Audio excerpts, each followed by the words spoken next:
public schools spent well into the six figures for a nationwide superintendent search, only to settle on the district insider that everybody expected to get the job all along. So now some folks aren't so sure there was a search at all. Here's our Nelson Garcia. You want to read it? If there's anything Amy Carrington was counting on, 11, 12, 13, 14, 15. She was counting on a good selection process. For Denver superintendent. I think the selection process was a sham. I think it was rigged from the beginning. Last night, the Denver School Board announced Susana Cordova, the current deputy superintendent, as the sole finalist for the district's top job, even after a nationwide search that cost more than $161,000, according to the district communications office. This is not okay to have one finalist, especially with so much the look of impropriety. School Board Vice President Barbara O'Brien says the board considered 41 serious candidates, and Cordova checked all the boxes as a Hispanic Denver native, former teacher and principal. 2 weeks before Thanksgiving, we spent 21 hours interviewing candidates alone. I mean, the hours we have put into this. Six fishies. Carrington believes Cordova poses a conflict of interest. Her husband, Eric Duran, is an investment banker involved in charter school finance. It's no secret that they are promoters of charter schools, closing neighborhood schools and putting in charters. O'Brien says Eric Duran's firm has not worked with any Denver school in 10 years. And the firm and Eric have pledged that if Susana is appointed the superintendent, they won't do any business with Denver public schools. We are diligent about not having conflict of interest. 21, 22, 23. Carrington hopes she can count on the district. It's not just about my kids. It's about all of our kids. Oh, boy. Carrington is one of those parents involved, active on social media. She tried to attend every meeting on the superintendent search, even if it meant getting a babysitter for her two young kids, just to end up with the one option that's been there the whole time. The public has about 2 weeks to provide more input to the board before a final vote on December 17th. Kyle? So, Nelson, I mean, you get the sense in talking to the people involved in this, it's a pretty small universe in these education circles between the search firms and the consultants and then the people in these fields, and there's big money going back and forth. There's a lot of money, and $161,000 is certainly a lot of money to do a search, only to end up with the same person that you started with. All right, Nelson Garcia, thank you very much. You're welcome. The people who want Denver to have America's first supervised drug injection site will tell you it's so that people don't shoot up on the streets. We found numbers suggesting that the vast majority of overdoses in Denver don't actually happen on the streets. Our Anusha Roy is along to discuss that, as well as the issue of how this supervised injection site would be funded. Anusha, City Council say this is going to be privately funded. I haven't heard any more specifics than that. Yeah, so the big thing here is that we're still waiting to see if this plan moves forward. And the idea, though, is that eventually a nonprofit would take over running the site, not the city. So we're being told that the money would then come through the nonprofit and their donors, not tax dollars. So remember, the whole idea behind this is to take drug use out of alleys and public restrooms and parks. So we decided to ask Denver Health paramedics, who answer nearly every 911 medical call in the city, where are they responding? So out of more than 2,800 calls for overdoses in the last year, and that number doesn't even include the number of people who passed away, the #1 spot they went to were homes. That was roughly 40% of their calls. That was then followed by streets and highways. But people are also overdosing at bus stations and public buildings and businesses. And when you add all of that up, it's more than the number of calls to houses. I will say that I've run these calls, yes, in the alley, yes, in the park, but also in what seem to be really nice homes and nice neighborhoods, and it really has been kind of everywhere. So remember, the state still has to waive a nuisance ordinance so that the site wouldn't get shut down if we get to that point. Kyle, we're expecting that that'll probably get brought up early next year. We keep talking about Denver being the first city in America that could do this, but others are trying to race us to that finish line. Oh, yeah, there's a whole bunch of cities across the city, across the country, including Baltimore and San Francisco. And groups there are saying that this site could cost around $2 million a year to run, but they're also saying it could save money because fewer people would be calling 911 and it would help certain diseases from spreading. But Kyle, we're told here in Denver, it's too early to come up with any numbers. All right, plenty of questions and more time to debate it. Anusha, thank you. Senseless is really the word to describe the murders of Shanann Watts and her young daughters, though tonight we do have a better sense of how investigators zeroed in on her husband, Chris Watts, the killer. Kevin Vaughn from our 9 Wants to Know team went through hours of investigators' videos just made public. I feel like you're asking me, did I have anything to do with it myself, or did I help somebody do it? And I had no part in any of that. But investigators already knew Chris Watts had told a lot of lies. He did not pass the polygraph test. Okay. Okay. So now we need to talk about what actually happened. And I feel like you're probably ready to do that. I didn't lie to you on that polygraph, I promise. And then he asked to talk to his dad and crumbled. So would you be all the bodies off or something? I mean, I didn't know what else to do. I didn't freak out. I didn't know nothing else to do. I didn't know what to do. Chris Watts started his prison sentence. It will end the day that he dies. Our next question comes from a viewer named Jennifer, who thinks she's spotted a double standard. Why does the city of Denver allow people to camp out for a week plus in tents along the sidewalk for whiskey? That's at Stranahan's. But they keep kicking homeless people off the sidewalk because of the city's no camping rule. Jennifer, that's a good question, because I mean, you don't see Denver police cracking down on events like concert tickets or something where people get in line overnight, but yet if somebody who's homeless sleeps on the sidewalk, we all know that's a violation. Jay Casillas with DPD says no one has complained about the campers outside Stranahan's. People have been camping outside the distillery for about a week now. They're waiting for the opportunity to buy a special whiskey. Casillas says DPD is now checking to see if Stranahan's has the proper permits for that. Advocates for the homeless in Denver have a new visual aid that hangs near the intersection of California and Park Avenue. Starting this week, a tapestry of 3,445 lights will turn on each night between 6 and 6:45. They're hung on the chain-link backstop at Sonny Lawson Park. Each bulb represents one person homeless in Denver at the beginning of 2018. White lights represent people who are in shelters and in transitional housing. Purple lights represent those on the streets. Lights are also being used in a meaningful way at the Colorado Freedom Memorial in Aurora, each light representing a veteran from Colorado who went to war and did not return. One light for every name from every war. More than 6,000 names in total. They're etched on the glass panels there as well. Earlier this week, we showed you the volunteers setting up the Light Their Way Home display. That's what it looked like last year. Optics are important, and we felt that the timing of a Denver water rate increase early next year was optically questionable, considering the construction of that agency's shiny new $55 million headquarters. Rates are set to go up in February. Same time, Denver Water is building this new headquarters in Denver's Lincoln Park neighborhood. A Denver Water spokesman says construction started 3 years ago, and he says it's needed because their buildings are outdated, and they said that building a new would be cheaper than renovating the old. They also note that this rate increase would have happened with or without the construction. Well, I just want to emphasize that we do our best to use our ratepayers' money as wisely as possible, studying the best way to do these projects and making sure that we can continue to deliver water forever in Denver, which is our job. Denver Water says their typical customer is going to pay about 55 cents more per month starting February 1st, and that money will fund a number of projects, including pipe replacement across the city. Man, Frontier Airlines is having a week. Everybody's got a camera these days, even in the air, so we get to see a whole parade of malfunctions on Frontier. Pretty sure that is not what an airplane engine is supposed to look like, specifically the cowling, the cover on the engine. This is shortly after takeoff for Frontier Flight 260, Las Vegas to Tampa. Frontier says a section of that cover came loose, separated from the aircraft. Pilots followed procedure and returned to the airport.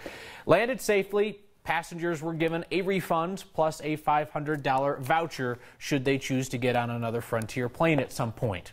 I couldn't help but think, well, at least we know how they can fix it. Remember this? The tape that Frontier was using to hold together a window frame on a flight to Orlando? Frontier assured us it's just a cosmetic issue. And remember that guy said, the flight attendant told him, hey, if I'm here, how bad could it be? This is the last day on the job for a longtime Denver newsman who sat in this chair for nearly 2 decades. Mike Landis leaves channels 31 and 2 across the street today. Won't call it a retirement because, you know, Mike retired from Channel 7 across town 4 years ago, only to go back to work for our sister station in his hometown of Tyler, Texas.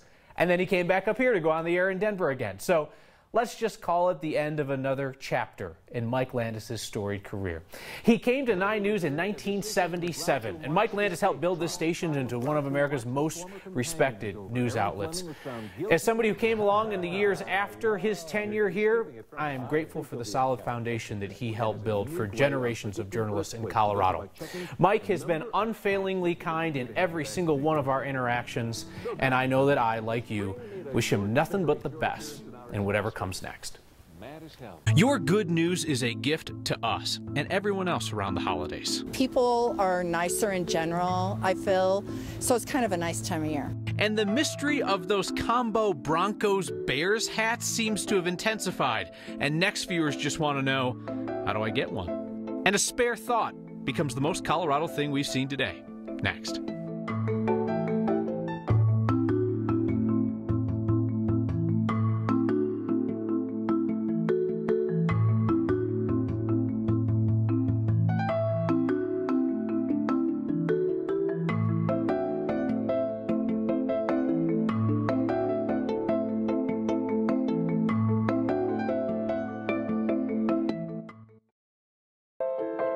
Photography, as I say, is just one of the underpinnings of who I am. It keeps me going, and it's very crucial to my mindset as a creative person.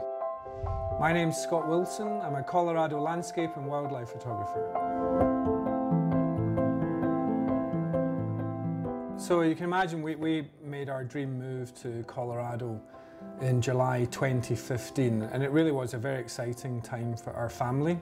Children settled very quickly. My wife loves it here, and we really thought we'd made it. And then 1 year later, we had the awful news that I had stage 4 colon cancer, having had a colonoscopy, and that was the diagnosis. So for that moment, you feel like life has stopped. Of course, the reality is life hasn't stopped.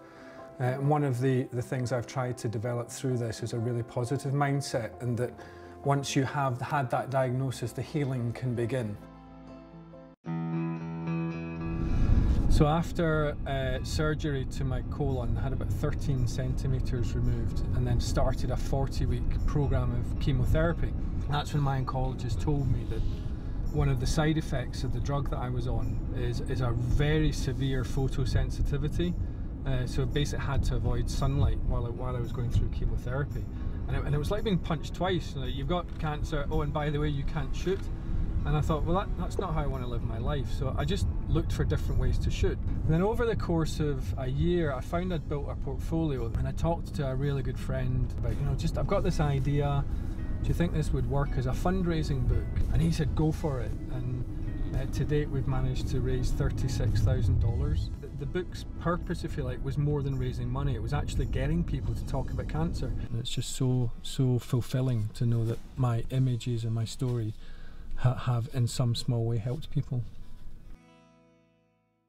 Get insider info and everything you need to know about what's going on in Broncos country. Watch the Broncos Huddle Wednesday nights at 6:30 on 9 News. We have promised you transparency on this program, so it would be weird if there was a warning that scrolled over the screen and I just completely ignored that it was there. That would not be transparent, right? So about that. This is a business issue between our parent company and Dish, and you'll see this happen during negotiations between broadcasters and the cable and satellite companies that carry our signal. I just wanted you to know, so if you have Dish and I disappear before next re-airs at 9:30 tonight, that's what happened. And so this is all going on the business side of our operations. As a journalist in the newsroom, I'm not involved. You actually want this separation. The bad news is I don't have inside information for you, but the good news is the business folks don't interfere with the journalism that we present to you here daily. It was up to me whether to even mention this. It just seemed weird if I didn't acknowledge this, and if I go away, well, I would miss you guys. The most Colorado thing we saw today is a crocheted spare tire cover on the back of a Jeep. Either this is brand spanking new or someone is not using their Jeep to its full potential. Next viewer, Jenny Beilenberg, I apologize if I butchered your name. She says this brought a smile to her face, brought back childhood memories of crocheted doilies and table covers, just in a more outdoor form. I love it too. Send your most Colorado pictures to next@9news.com.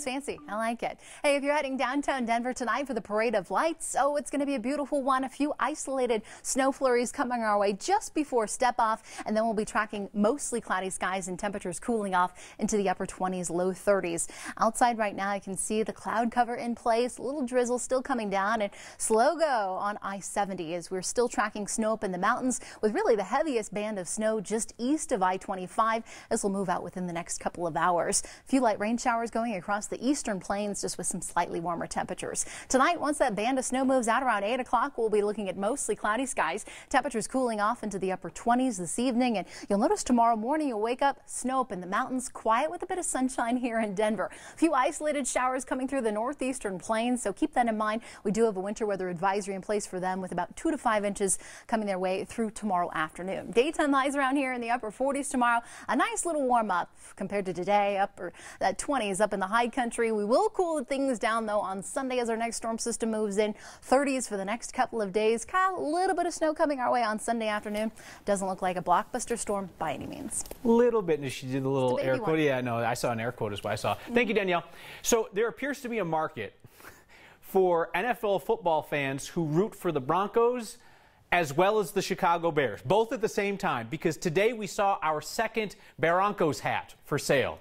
This time it's the flip of the one that we showed you on Monday. This one was at a Target store in Tennessee of all places. So it says Broncos there, but then it's got the Chicago Bears C right below it. The hat we showed you Monday was in a local store here, says Bears in big letters with the Broncos logo beneath it. This was at a Target store in Parker. We called the store. They said, hey, nobody alerted us to this mix-up. They weren't sure how it ended up on their shelf.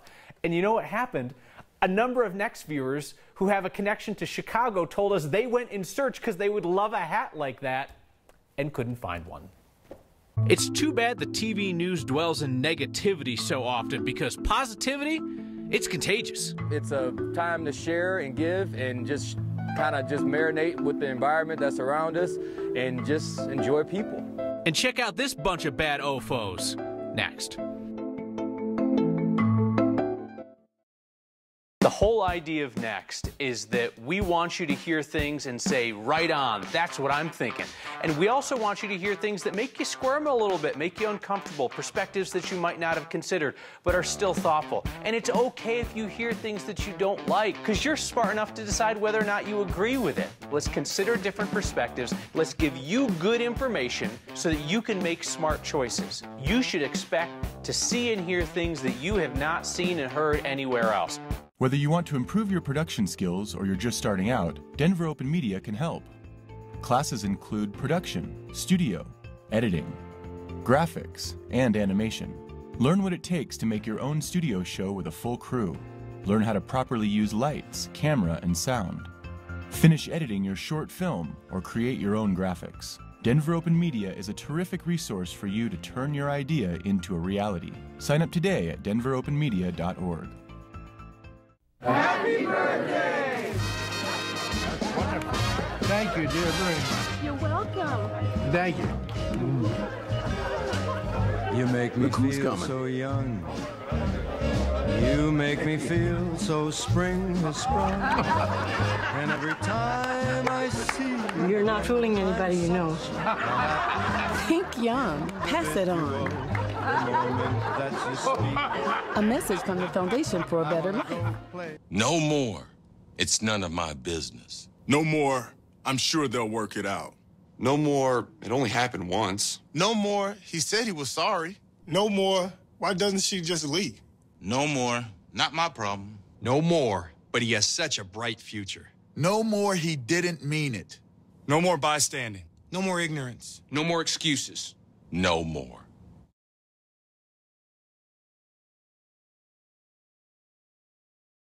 1 in 4 girls will be sexually abused before her 18th birthday, and 1 in 6 boys will be sexually abused before turning 18. Only 1 in 10 will tell. But today, thousands of children will enter a Children's Advocacy Center with the courage to talk about the unimaginable. Because one adult with courage was there. Are you the one with courage? To find a Children's Advocacy Center near you and to learn more, go to coloradocac.org/1. Colorado Colorado, we did it again. Colorado, you donated over 250,000 pounds of food and over $59,000. Thank you. This is a place where everyone takes care of each other. Before e-scooters and e-bikes got real big in Denver, the bike-sharing company OFO introduced its pedal-powered bikes to a share site in Aurora, and they were also at the University of Denver.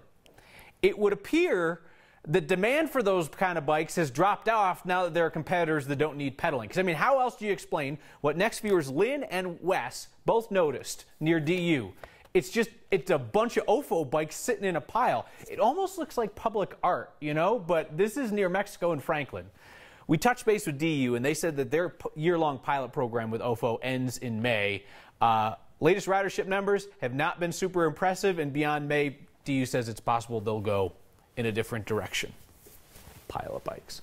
And tonight's edition of What Do You Say? We return to the gold mine of Denver street names west of Broadway, where so many are named after native tribes, but just not pronounced like those tribes.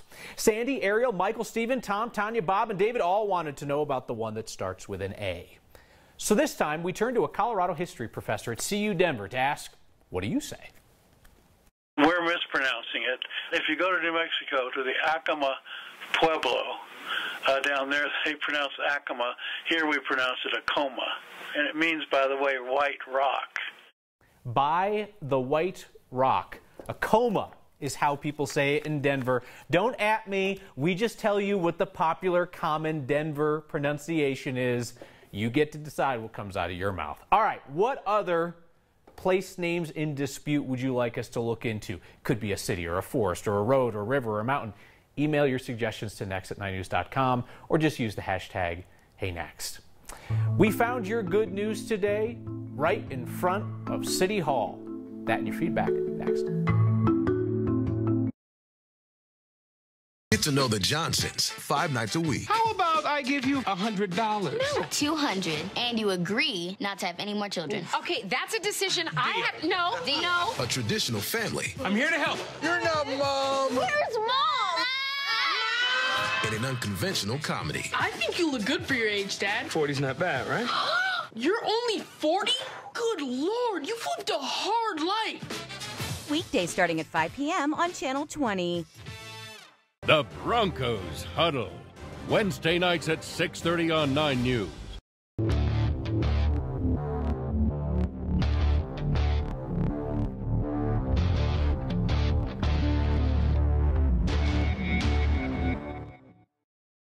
To be a writer, New York Times bestseller is the dream. My dream is to become a marine biologist and to work hands-on with animals. I dream to travel around the world and be an influential speaker. I want to be a businesswoman or a doctor. My goals and aspirations are to make a difference. My dream is to be an Air Force pilot. I want to go to med school and I want to be a trauma surgeon. I always ask my family for world peace for Christmas.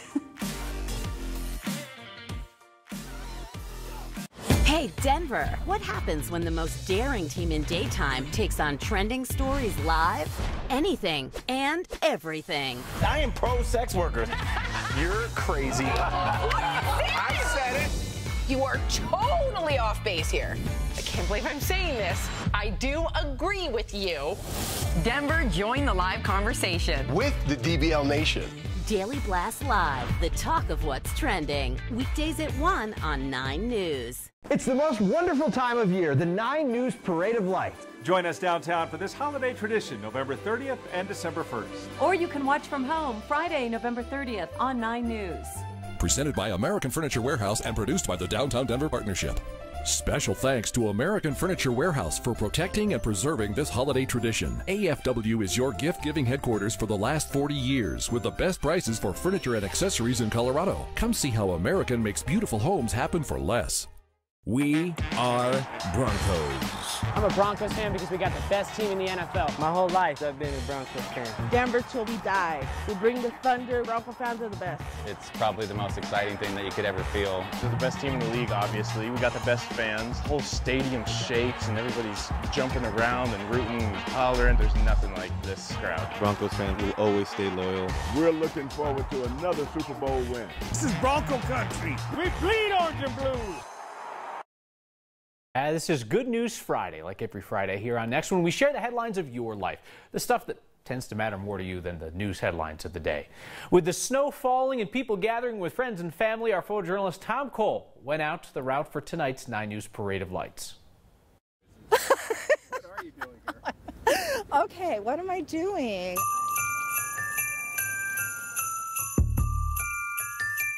It's the Parade of Lights! My good news is my favorite holiday is just around the corner. My good news is I had an amazing Thanksgiving and I'm looking forward to an amazing Christmas. My good news is that I get my braces off soon. I want to say hi to my grandma. So hi, Grandma. My good news is my grandma, too. I love my grandma. Hi, Grandma. My daughter was hit by a car. That sounds bad, but the thing is she actually survived it and is healthy and doing well, and it just makes me thankful and not sweat the small stuff and just really appreciate every day, because you just don't know, and just appreciate those you love. So that's my good news. My good news is I graduate in December. My good news today is more that I'm happy and it's starting to snow and I get to paint stars.